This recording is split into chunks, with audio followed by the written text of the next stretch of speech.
Hi, you're on the Reddit Confessions channel. Buckle up. Today's story starts not with a fight, not with a message, but with a reservation that never included me. It started with a single email on her laptop, one she forgot to close. Subject: confirmed, 10:30 a.m., patio seating, table for two. Location: a cafe I'd never heard of. Name on the reservation: not mine. There was no panic in me, just stillness. You know that weird hum in your ears when everything around you is normal, but inside your chest, something just broke? That was me, sitting on our couch, staring at the screen, realizing I'd just become a supporting character in my own marriage. She said she was heading to a group brainstorm over coffee with the team. Said it with that half smile she uses when she's lying but doesn't want to admit it. I didn't call her out. I just nodded and told her, sounds good. At 10:30 sharp, I parked across the street from the cafe. It was all glass and clean design, filled with people in blazers who never seemed to drink their coffee, just swirl it around. And there she was, on the patio, laughing. Not a team in sight, just him. I didn't know who he was, but he leaned in like they'd been doing this forever.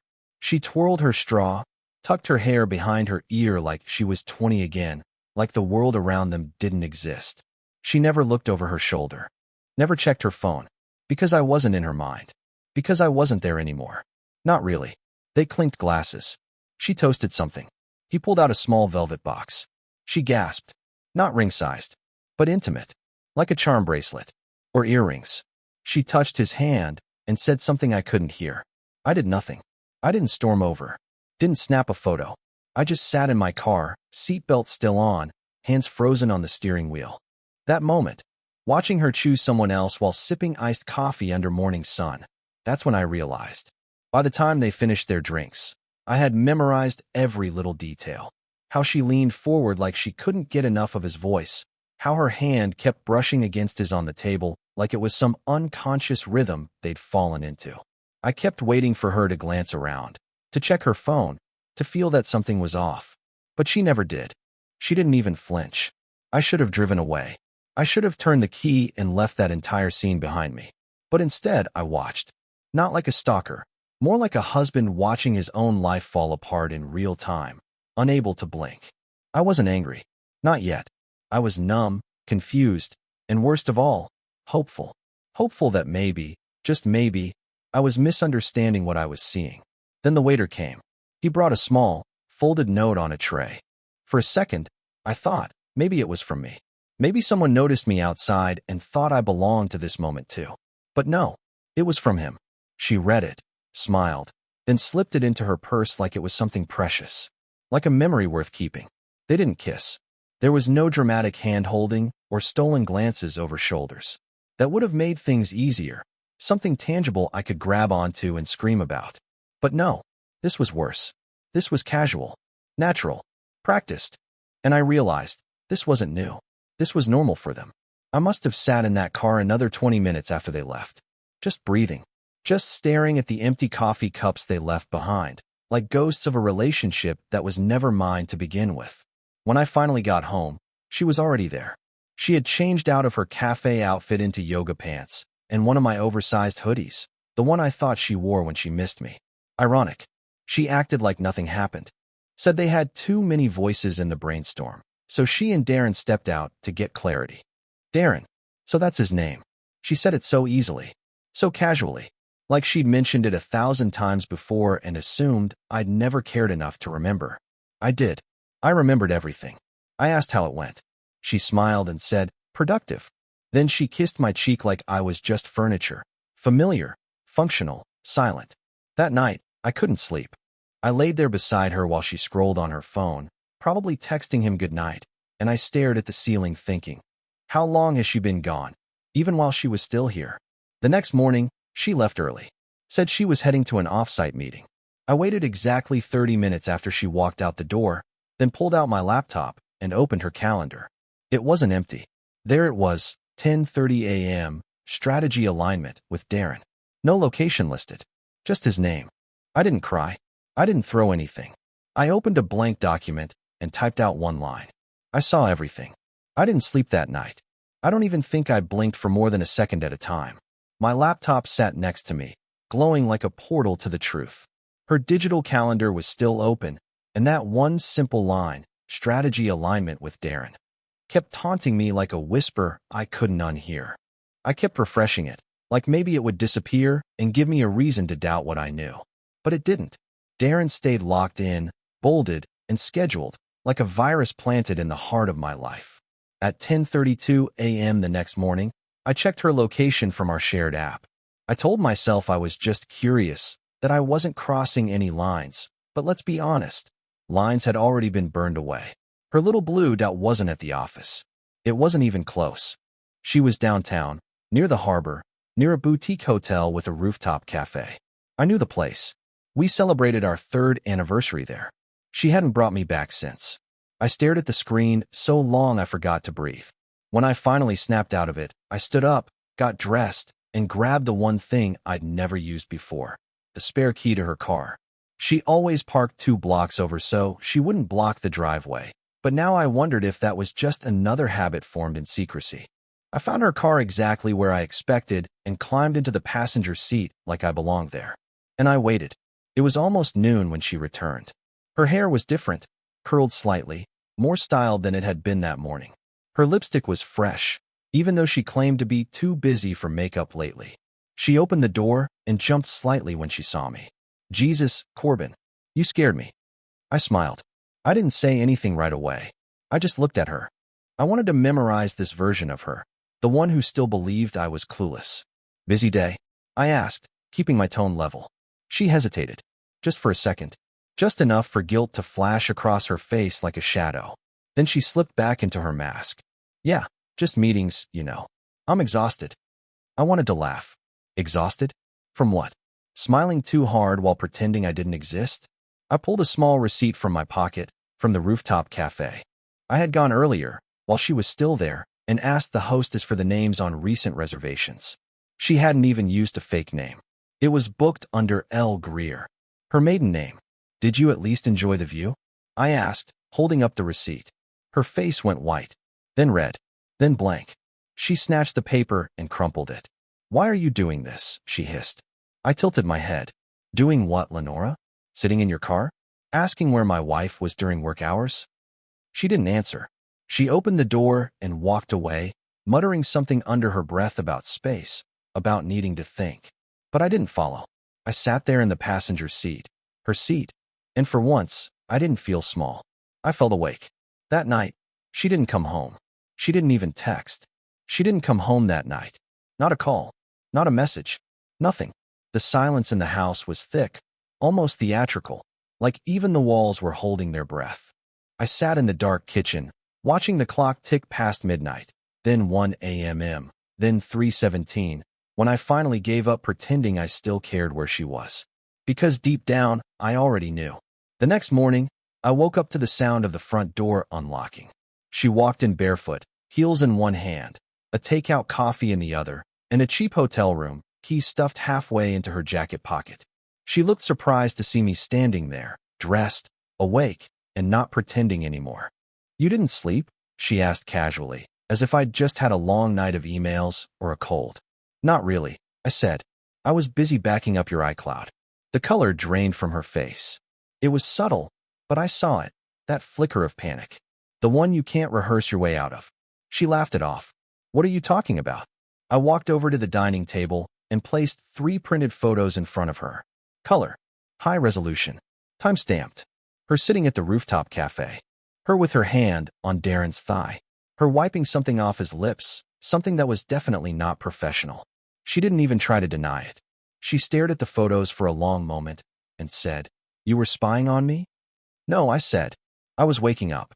That afternoon, while she locked herself in the bedroom with the blinds shut and no excuses left, I sat down with my phone and started scrolling. Not through her texts. She'd already deleted everything there. I looked through shared albums, deleted folders, cloud backups. You'd be amazed how many people forget that deleting isn't the same as erasing. There, buried in a folder labeled March Planning, were 24 images from a trip she never told me about. Pictures of her and Darren at a vineyard. Her in a floral dress I'd never seen before. Him with his arm around her waist. Selfies. Laughter. Wine. In one of them, She was wearing the necklace I gave her for our 5th anniversary, the one she said she lost on a business trip to Denver. I saved everything, copied them into a folder labeled housekeeping. Then I opened a new browser tab and started drafting a message. Not to her, not to Darren, not even to his wife. Yes, I found her too. No, this was for me, an attorney, not because I wanted revenge, not because I was ready to make a scene, but because for once, I was done being the guy who let things go. When she finally came out of the bedroom later that night, she looked at me like a stranger, or maybe I looked like one to her. I told her dinner was in the fridge, that I'd be staying at my brother's for a few days. She didn't cry. She didn't argue. I didn't slam the door when I left. I didn't even close it hard. I just walked out with a single duffel bag and the folder of evidence tucked on a USB drive in my pocket. Her voice followed me into the hallway, saying things like, "We can talk," and "You're overreacting." But the words didn't land. They weren't meant to reach me. They were her way of softening her fall, not stopping it. I drove to my brother Felix's place. He didn't ask questions, didn't smirk knowingly, didn't even blink when I showed up unannounced. He just said, "Living room's yours," tossed me a pillow, and handed me the remote like we were teenagers again. I tried to distract myself with noise, reruns, game shows, anything, but every quiet moment kept dragging me back to the truth. I wasn't just dealing with a betrayal. I was watching a life I'd built start peeling away like wet wallpaper, one layer at a time. And the part that hurt most? I'd let it happen. I'd handed over every piece of myself thinking I was investing in us, when really, she'd been cashing it in behind my back. The next day, I got a message. Not from her. From Darren's wife. I had found her Facebook profile late the night before. It was set to private, but her About section listed her as married, and I noticed a matching anniversary date on both her and Darren's pages.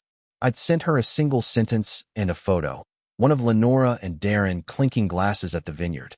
No context, no accusations, just a quiet invitation to see for herself. Now she was responding. Her message wasn't angry. It was calm, chilling, even. She thanked me, told me I wasn't the first one to come forward, just the first one to send proof. That sentence shook me. Apparently, there had been others.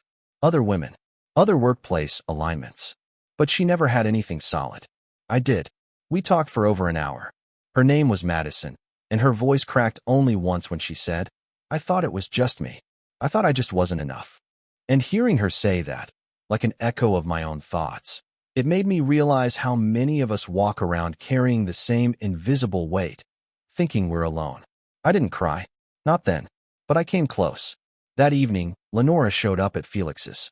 She stood on the porch with wet hair and trembling hands, holding a folder, her version of an apology. She said she had started seeing a therapist, that she was confused, that she missed who we used to be. I asked her if she missed me or just missed not being alone. She didn't answer. She just reached into her folder and pulled out a note. It was something I had written her during our first year of marriage, a silly little card I tucked into her suitcase before a work trip. I had written, "Come back to me." She brought that note with her now, like some sort of emotional currency she could spend to earn forgiveness. I told her I didn't want it back. That note belonged to someone else, someone who hadn't been erased yet. She left without saying another word, and I stood there on the porch, wind cutting through my sleeves, thinking, maybe this was never about infidelity. Maybe it was about clarity, about finally seeing a version of my life I didn't have to shrink inside of. But the next part? It was about to shift everything. Because the truth was spreading faster than I anticipated, and the people I never expected to get involved were already on their way. It began 2 days after Lenora showed up with that sentimental note from another lifetime. I hadn't responded to her since, not out of spite. I simply didn't know what to say to someone who was trying to weaponize nostalgia while pretending she hadn't detonated our marriage with her bare hands. I thought she'd back off. I thought maybe she'd start processing. I was wrong. Instead, she got louder. It started with emails. One from our joint bank about a request for password reset I hadn't made. Then another from my work account, someone trying to access my company's shared drive. Lenora never had access to that, never cared about my work. It was clear she was trying to find something. What exactly? I had no clue. I changed my passwords, locked down everything, and then got a call from HR the next day. Apparently, someone sent an anonymous tip to my company alleging I had been using company resources to spy on my spouse. I sat there, stunned. For a moment, I actually laughed, not because it was funny, but because it was so predictable. Lenora wasn't trying to salvage anything. She was trying to control the fallout. She knew I'd spoken to Madison. She was scared. Madison, on the other hand, was done being silent. She had already filed for separation. She told me she'd hired a digital forensics expert who uncovered months of messages, burner app chats, and hidden photo exchanges between Lenora and Darren. But what shocked me most was how far back it went. Over a year. 1 year of lies served cold in the middle of my marriage while I made her tea when she had cramps and rubbed her back when she said the office was too overwhelming. I couldn't unsee it anymore. I didn't want to. This wasn't about a fling or some mistake. It was a campaign of deceit. Coordinated. Confident. Comfortable. But what happened next? That came from a place even I wasn't ready for. Lenora's mother called me. Now, her mom and I weren't close. Cordial, sure. She always thought I was too quiet for Lenora, not ambitious enough, not loud enough at parties. But this call was different. She said, I just want you to know, I didn't raise her to be like this. And whatever she's spinning, I don't believe it. Not for a second. I sat there in the parking lot, stunned. Why are you telling me this? I asked. And then she said, because I heard her tell Darren she'd twist the story before Corbin can. And you deserve to have your truth out there first. That night, I drove home. Not to her, but to our shared house. I unlocked the front door slowly, like I was entering a crime scene. It felt foreign now. Her shoes in the hallway. My jacket still hanging on the hook. It was all staged. A set that used to be real. I didn't pack. I didn't yell. I went to the office, opened my laptop, and began writing. Not to Lenora. Not even to Madison. I wrote a statement. A clean, detailed document. Everything I'd seen, heard, collected. And I attached every piece of proof. The photos, the calendar events, the email logs, the messages between Darren and Lenora that Madison had shared. Then I BCC'd it to 2 inboxes. Her company's HR. And mine. She thought this story was hers to rewrite. She had no idea it was just beginning.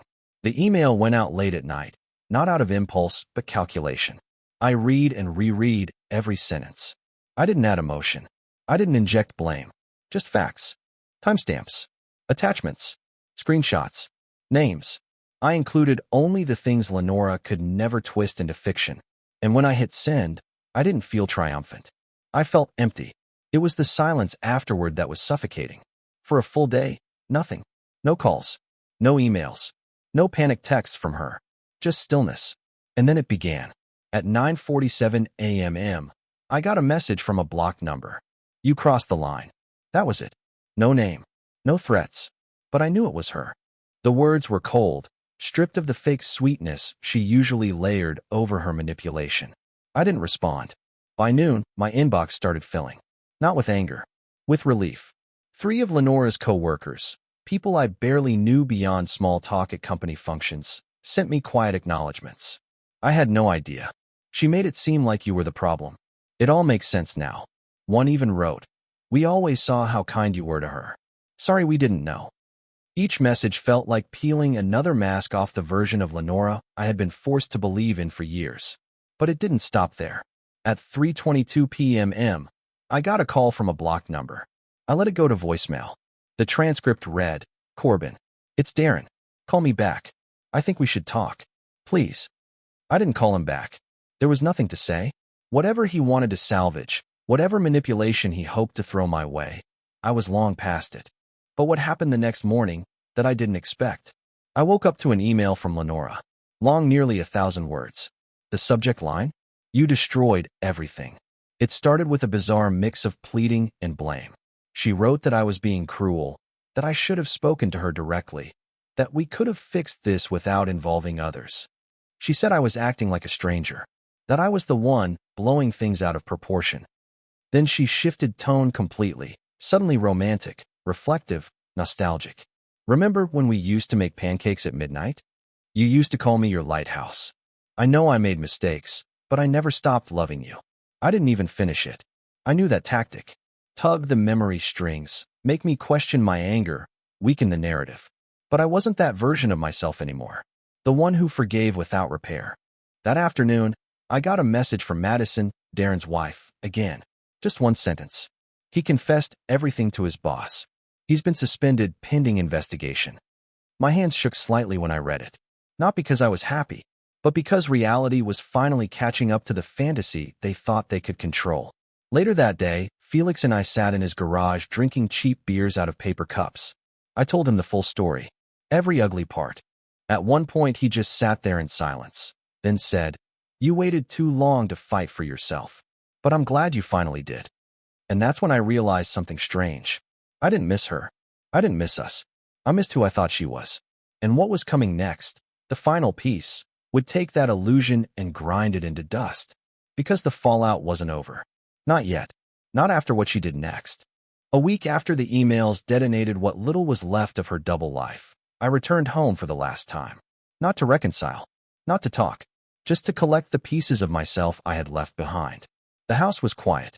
I half expected her to be there, waiting with some final speech. But she wasn't. Only a note sat on the kitchen table, scribbled in rushed handwriting. "I never meant to hurt you. I just didn't know who I was anymore." That was probably the most honest thing she'd said in months. I walked through the house slowly, picking up photos we once cherished, little souvenirs of a life that only one of us had taken seriously. I didn't take everything, just what belonged to me. My old notebooks, my guitar, the faded hoodie she always wore but never respected. As I stood in the doorway one last time, I didn't feel regret. I felt relief. Not because I had exposed her, or because people knew the truth, but because I had stopped lying to myself. I was no longer the man who stayed silent to keep the peace, no longer the one who believed loyalty could fix deception. In the following months, things didn't magically fall into place.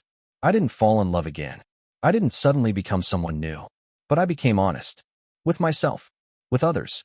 And slowly, people around me began to reflect that energy. Madison and I kept in touch. Not romantically, but as two survivors of the same hurricane. We even joked once about writing a book together, calling it Wine and Warnings. And one morning, I walked into that same cafe, the one where I had first seen Lenora pick someone else, and I didn't flinch. I just ordered my coffee, sat by the window, and watched the city move like it always had. But this time, I wasn't waiting for someone to notice me. I noticed myself. That was the real win. Not revenge, not her regret, but my return to a life that no longer apologized for being kind, quiet, or slow to wake up, because once I did, I never looked back. Thanks for sticking with this story on Reddit Confessions. If you've ever had a moment where your world fell apart, but somehow it gave you back to yourself, share it in the comments. What was your turning point? What did you walk away from? And what did you walk into? We'd love to hear your story. Don't forget to like, subscribe, and share this video with someone who needs to hear. You can lose everything and still find yourself. See you next time on Reddit Confessions.